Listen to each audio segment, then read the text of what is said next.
R. Kelly's jail records. Ask him how he got R. Kelly's jail records. Ask him how I got the emails between Azrael and R. Kelly. So you mean to tell me I don't know what the fuck I'm talking about? I'm saying that the other person was in trouble. He did not. He did not. There's a reason for that. There's a reason for that. You think we don't know? And I'm not saying that they can't pull no shit, but what I'm saying is I'm talking about the article at hand. There was a reason why the article didn't say what it said. And for people to make all these assumptions and oh boy, to be a lawyer, you should know. If the feds got something, they ain't gonna announce it. They already got it. And if they gonna do something with it, they gonna do something with it. They ain't gonna be no reporter letting people know ahead of time what's going on. When you hear an investigation, everybody know that. Guess what? You hear after they made arrests, okay? You hear after that. Now, as we have seen on this internet, when you make certain enemies, they will go all out to violate certain laws, violate your privacy rights, look up your information, and pass it out all willy-nilly on these platforms with malicious intent. Now, granted, if you need to do a basic background check and validate certain information, that's one thing. But when you go to releasing this information out into the public, there lies the malicious intent we will see behind a lot of these YouTubers such as Tasha K, who should have learned meddling in the midst of this R. Kelly saga that the way she maneuvers is really questionable. Clearly, a lot of people don't understand what this term doxing means, and that's exactly what people like Tasha K engages in. And there's other people that don't realize that people like basic criminals, when they have their mugshots, those are public records which you can see on Google searches. And I'm pretty sure if you ask the sources of these types of information, they'll tell you something similar to, well, if you don't want your information shared that you've been arrested, you might want to stop getting arrested. But it's funny how certain people know this, know their information is out there, but like to get on these platforms under different personas and get mad when they're exposed for their malicious intents.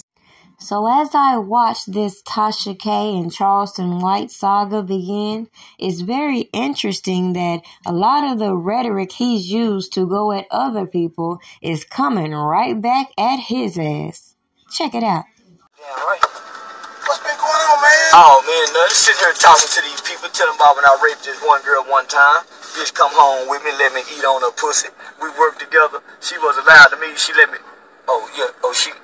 she let me eat on her pussy, and then when I get ready to stick it in, she say no, so I took it. You did the right thing. That's what I told him. I did the right thing. Yeah, man, she can't let me eat.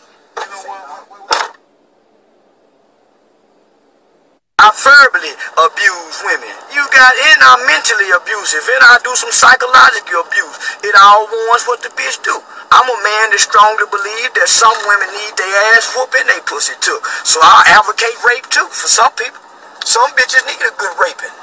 So you get your motherfucking ass out of here, bitch, if you got a problem with what I say. I don't believe women shouldn't be beat. I think it's okay to whoop a hoe. You can't tell no man what to do with his bitch. Make sure you go and subscribe to Big By Opinion. That is where I first heard that clip of Charleston White admitting to some atrocious behaviors. And that's after I witnessed him going at T.I.'s son, Boosie, and T.I. being adamant about the fact that he's never been accused of being a predator. But he never mentioned the fact that he's been on platforms saying such bullshit, which clearly is one and the same. Yet because Charleston White uses certain rhetoric that certain people can relate to when it comes to this no snitching and standing your ground mentality, I guess people won't see the irony in someone such as him and Tasha K going at each other when they use the same tactics. I don't know who this Tasha K broad is, but they say she married to an African. Anytime you catch an American broad with an African, the bitch fucked up. Don't say anytime you catch American broad, catch American bitch that's somewhere talking. Say my bitch ain't fit to be nowhere doing all that talking. Say listen. Say hold on, I'm finna get the bitch. Don't worry about it. Somebody tag the bitch. Get that hoe in here. See the bitch. They tried to get me on the platform with the bitch. And see, I'm starting. Yeah. See, my nigga tried to bait me in. My nigga tried to bait me in and put me on the platform with the bitch. They want me to sit down with the bitch for free, right? Y'all peep gang. I'm finna hit y'all with it. They wanted me to sit down. My nigga wanted me to sit down with the bitch for free. But I don't do all that for free. So the bitch reached out to my management team and wanted to do an interview. But the bitch couldn't afford me.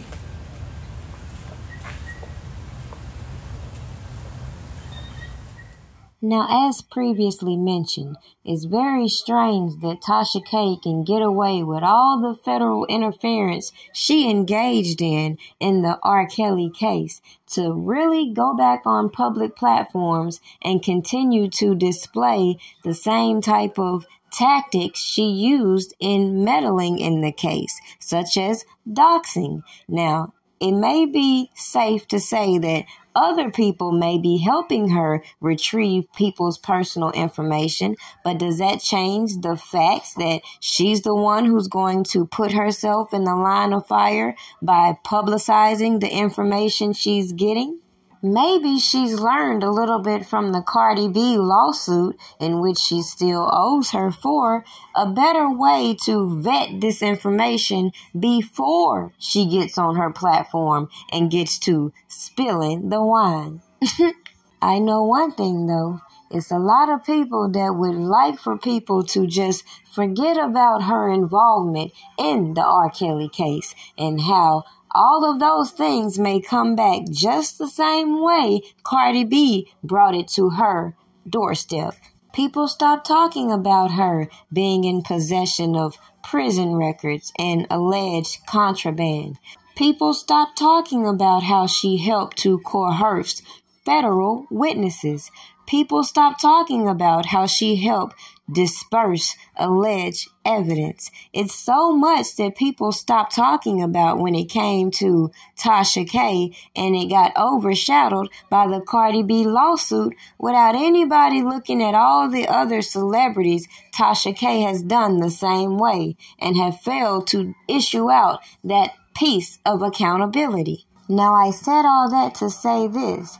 As Charleston White insinuated, it would appear that Tasha K wanted him on her platform. And it's mighty funny as we see when you don't do what people want you to do, then they want to expose you. And that's the problem I have with all these fake ass woke people and they stupid ass Black Lives Matter bullshit, when at the end of the day, they show us that we can't even have civil conversations with one another without people going out their way to be disrespectful and nobody catching the talking points that should be spread.